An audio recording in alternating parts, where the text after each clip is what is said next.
ભાવનગર હીરા બજારના માધવરત્ન બિલ્ડિંગને મહાનગરપાલિકાના ફાયર વિભાગ દ્વારા સીલ મારી દેવાતા હીરાના વેપારીઓમાં રોષ જાગ્યો છે અને ત્યારબાદ વેપારીઓ સામે મહાનગરપાલિકાએ ફરજ રૂકાવટની ફરિયાદ દાખલ કરતા વેપારીઓ દ્વારા આવેદન આપી આવતીકાલે હીરા બજારમાં હડતાલ પાડવાનું નક્કી કરવામાં આવ્યું છે।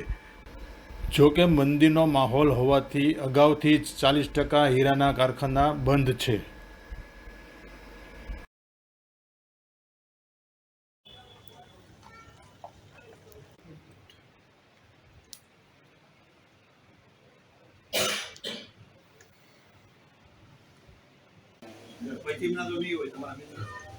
કલેક્ટરને કમિશનરે સહિતને રજૂઆત કરવામાં આવી છે। શું પ્રશ્ન છે, શું આગળ કાર્યવાહી કરશો? જે ફાયર સેફ્ટીની ઘટનાને લઈને જે ઇસ્યુ થયો હતો, ફાયર સેફ્ટી તો નિયમ પ્રમાણે લગાડવું પડે, એમાં અમારે કોઈ નિયમમાં કંઈ વાંધો ન હતો। એનો બોન્ડ પણ આપી દીધો અને સીલ પણ ખુલી ગયા। પણ જે ફાયર ઓફિસર દ્વારા ખોટી ફરિયાદ દાખલ કરવામાં આવી, ખોટી ફરિયાદ એટલે 100% ખોટી એટલા માટે કહું છું કે જે વ્યક્તિ સ્થળ ઉપર હાજર ન હોય, આપે ફરિયાદ વાંચી હોય તો આપને ખબર છે કે 7 થી 9 સુધી એમ કહે કે 2 કલાક મને કામ ન કરવા દીધું, તો જ્યારે હું 9 ને 18 આવ્યો ત્યારે ઓલરેડી બિલ્ડિંગમાં સીલ મારી દીધેલું હતું। તો 9 ને 18 કામગીરી પૂર્ણ થઈ ગઈ હતી, પછી એની કઈ રીતે ફરજમાં રૂકાવટ કરી એનો અમને જવાબ આપવો પડે। અને ભાદરતના બિલ્ડિંગમાં 300 સીસીટીવી ફૂટેજ છે, જ્યાંથી એન્ટ્રી કરો અને આઉટ થાવ ત્યાં સુધીના બધા ફૂટેજમાં આવે છે કે કોઈને કોઈ ડિસ્ટર્બ કર્યા નથી। ફક્ત ઇસ્યુ એવો હતો, એક દરવાજો એટલા માટે ખુલ્લો રાખો કે માધવરત્ન બિલ્ડિંગમાં સેફ ડિપોઝિટ વોલ્ટ આવેલો છે, એમાં બહારની ઓફિસોના પણ લોકર હોય છે, એટલે બહારની ઓફિસો ડિસ્ટર્બ ન થાય એ માટે એક રિક્વેસ્ટ કરી હતી કે ભાઈ તમે આ ખુલ્લું રાખો, તો અને પોઝિટિવ લીધું કે ભાઈ ખુલ્લું રાખીએ છીએ અને વાત પૂરી થઈ। પણ કઈ નહીં હોય ને શું સૂચ્યું કે ગઈકાલે સવારે પાછું સાંજે બપોરે સવારે વાત થઈ કે બોન્ડ લઈને આવો, તો કમિશનર ઓફિસે બોન્ડ લઈને ગયા તો એ કમિશનર મળવાનો ટાઈમ ના આપ્યો, મળ્યા ને બધાને, અને પછી ફરીવાર કંઈક ઓફિસો બંધ કરવા માટે આવ્યા અને મને 1:30-2 વાગે ખબર પડી કે ભાઈ ફરજમાં રૂકાવટનો ફરિયાદ દાખલ થાય છે। તો મેં જાણ્યું તો પદુભાને જે ફાયર ઓફિસરને ફોન કર્યો કે ભાઈ આવી કોઈ ઘટના કે બની નથી, હું ક્યાં લખાવું છું ફરિયાદ, મને એવું વાતમાં દોરવામાં આવ્યો। તો કોઈ સાહેબ એવું તો ઘણી ઘટના બની, તેને બંધ કરાવ્યા ત્યારે આપણે કોઈ કર્મચારીએ ભૂલ કરેલી કે શરૂ રાખવી તમને આ વસ્તુ આપો એવી માંગણી કરેલી, છતાં મેં કીધું ભાઈ નાનો માણસે કદાચ ભૂલ કરી હોય તો આપણે જતી કરવાની, એવું આપણે મને કીધું ભાઈ જતું આ વાત ભૂલી જાઓ। એટલે મેં વાતને પૂરી કરી, તેની જે ઘટના બની નથી એને તેની ખોલે શું કરવું ને કરો છો, તો કે ભાઈ મારા ફરિયાદ કરી નથી, મારાથી વાત થઈ છે, અરજી આપી છે, હું પાછી ક્યાંય રહું છું, મારા વસ્તુમાં પડવાનું થતું નથી। ગઈકાલે સાંજે ભાવનગર શહેરના નિર્મળનગર વિસ્તારમાં આવેલ માધવરત્ન બિલ્ડિંગને ભાવનગર મહાનગરપાલિકાના ફાયર વિભાગ દ્વારા ફાયર સેફ્ટીને લઈને બિલ્ડિંગને સીલ મારવાની કામગીરી હાથ ધરવામાં આવેલ।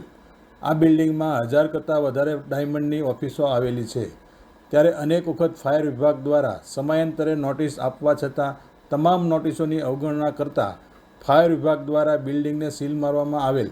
જ્યારે ફાયર વિભાગ દ્વારા પોતાના કામમાં રૂકાવટ કરવાને લઈને 4 લોકો સામે ફરજમાં રૂકાવટની ફરિયાદ દાખલ કરવામાં આવેલ, તેમજ અમુક ઓફિસ ધારકો પાસેથી રોકડ રકમની માંગણી કરવામાં આવેલ તેવા પણ વેપારીઓ દ્વારા આક્ષેપ કરવામાં આવ્યા હતા। ત્યારે આજરોજ ભાવનગર હીરા બજારના તમામ વેપારીઓ દ્વારા જિલ્લા કલેક્ટરને તેમજ મહાનગરપાલિકાના કમિશનરને અને જિલ્લા પોલીસ વડા હર્ષદ પટેલને પણ રજૂઆત કરવામાં આવેલ અને જે લોકો સામે ખોટી ફરિયાદ કરવામાં આવેલ છે તે અંગે યોગ્ય તપાસ કરવામાં આવે તેવી માંગ સાથે મોટી સંખ્યામાં લોકો ઉમટી પડ્યા હતા।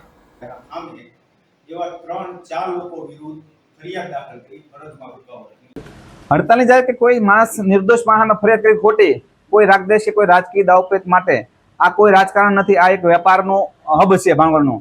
આ પ્રેસ મીડિયાવાળાને પણ વિનંતી કરું છું કે કોઈ રાજકીય દ્રષ્ટિ કોઈ વારાતારાથી નહીં, તો ભાંગરનું ડેવલપમેન્ટ થાય, ભાંગરમાં 5 વેપારી બજાર બહારના આવે, એક સારું વાતાવરણ હોય તો આવે, અહીંયા આવો ને ખોટા નામ લખો ડિસ્ટર્બ કરો તો અહીંથી કોઈ આવે નહીં। એટલે આવા રાગદેશ ન થાય એ માટે ગઈકાલે અમને બધી એસોસિએશનોના ફોન આવ્યા, બોટાદ ડાયમંડ એસોસિએશન છે, તળાજાનું ડાયમંડ એસોસિએશન છે, ગારિયાધારનું પાલતાણા, કે આપણે આ ઋતુ બંધ રાખવું જોઈએ। એટલે આવતીકાલે સંપૂર્ણ હીરા સાથે સંકળાયેલ માણસો બંધ પાળવાના છે।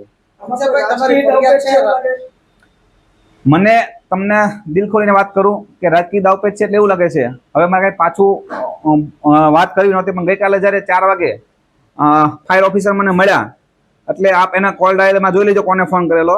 મને કીધું તમે આ માણસ સાથે વાત કરી લ્યો તો તમારું હમણાં પતી જાય। અરે મારા નિયમ પ્રમાણે પતવું છે, મારે કોઈને વાત કરીને પતાવવાનું કઈ છે નહીં, તમે મને બોન્ડ આપો અને તમે મને ફાયરનું સીલ ખોલી દો, એટલે તો મારા ફોનમાંથી વાત કરી લ્યો। તો એ ભાઈ ફોન ડાયલ કર્યો પછી કાપી નાખ્યો, પછી એના ફોનમાં ફોન આવ્યો એટલે મને કીધું એ ભાઈનો ફોન મને આવ્યો, તો મારે કોઈ રાજકીય માણસ સાથે વાત કરવાની થતી નથી, આવું મેં જણાવી દીધું. કોણ છે જેનો ફોન હવે એ તો તમે આપ ફાયર ઓફિસરને જ પૂછી લેજો ને. મારે કાંઈ ઓફ ધ રેકોર્ડ આપને કોઈ શું પર્સનલ એટલે હું એટલે તમને કહેવાનું કારણ એટલે કહું છું, આમાં હું તો કદાચ ઓવડો મોટો બિઝનેસમેન હીરાનો નહીં હો. આ એક બિઝનેસ હબ છે, અહીંયા સારા માણસો કામ કરતા હોય છે. મારે કોઈનું નામ આપીને કોઈને હીરા બજાર કરવું એ વાત નથી. જેને દાવ લેવો હોય, જેને લેવું પર્સનલ સામે સાથે ઊભો છો, આવી જાઓ. ખોટા વાંચી ઉંદર કામ કરવાનું બંધ કરી દો. નામ એને ખબર છે જેને ફોન કર્યો છે, એને તેની વાત થઈ છે. હું શું કહું છું ને, પણ નામ એટલે કોઈને બીજાને ડિસ્ટર્બ ન થાય તે માટે. બાકી મને તમારાથી કઈ છુપાવીને મતલબ નથી. ભાવનગરમાં અનેક ઉદ્યોગો પડી માંગ્યા છે. શું લાગે છે કે આવું કરીને ભાવનગરનો ડાયમંડ ઉદ્યોગ પણ કોઈ નુકસાન પહોંચાડવાનું? મને સતત મગજમાં એવો વિચાર આવે છે કે સામે જહાંગીર મિલ હતી, અહીંયા માસ્ટર મિલ હતી, બાજુમાં મિલ હતી. આ મિલ જે તે વખતે ભાંગે કે કોઈ મજૂરોનું આંદોલન કરાવે, પાછળથી કોઈ રાજકીય નેતા થવું એટલે આંદોલન કરાવે ને બંધ કરાવે, તો મને અહીંથી માણસો સુરત જશે તો આપણું શું થશે? કે જે ધંધો 2 લાખ લોકોને જિલ્લામાં રોજીરોટી આપે છે. તમે કંઈક આજનું પેપર વાંચો ગુજરાત સમાચારમાં કે 1572 કે એટલા હરભરતીમાં 15 લાખ ફોર્મ ભરાણા. તો 2 લાખ લોકો કે જે અનસ્કિલ માણસો છે, કલા છે એની પાસે, પણ જે ભણેલા નથી કે એજ્યુકેટેડ નથી, એને રોજીરોટી આપે. તો આવું કોઈ રાજકીય માણસ કરતા હોય તો કરવું જોઈએ નહીં. આ મારી પર્સનલ રિક્વેસ્ટ છે.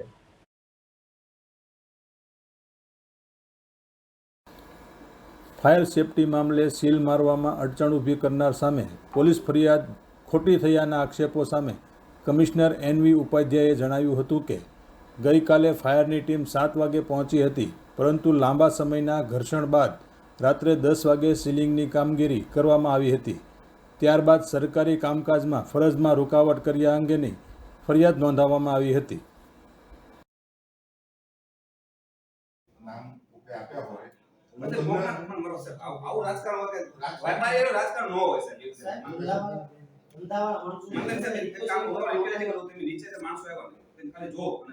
અમારી પરિસ્થિતિ હોય ને પૂરી વચ્ચે હોય કે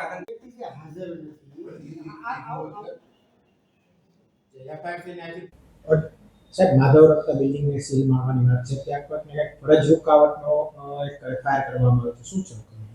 જી, સોમવારના રોજ ફાયર વિભાગ દ્વારા ત્યાં 4 નોટિસ આપ્યા પછી પણ કોઈ ફાયર સેફ્ટીની ઇન્સ્ટોલેશનની કાર્યવાહી નહીં થતાં ત્યાં સીલિંગની કાર્યવાહી કરવામાં આવી હતી.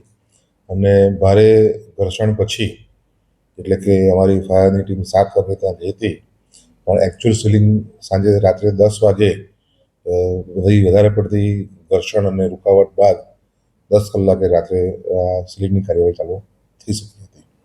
અને ત્યારબાદ જે ફરજમાં રૂકાવટ કરી હતી એના વિરુદ્ધ અમે FIR કરવા માટે મેં CFOને સૂચના આપી હતી, અને CFO પ્રમાણે જે ત્યાં હતા એમની સામે FIR એમણે કરેલી છે. ત્યારબાદ આજ સવારે એ લોકો દ્વારા એક બોન્ડ રજૂ કરેલ છે કે ભાઈ અમે ફાયર સેફ્ટીની સુવિધા દિન 30માં ઉપલબ્ધ કરાવીશું.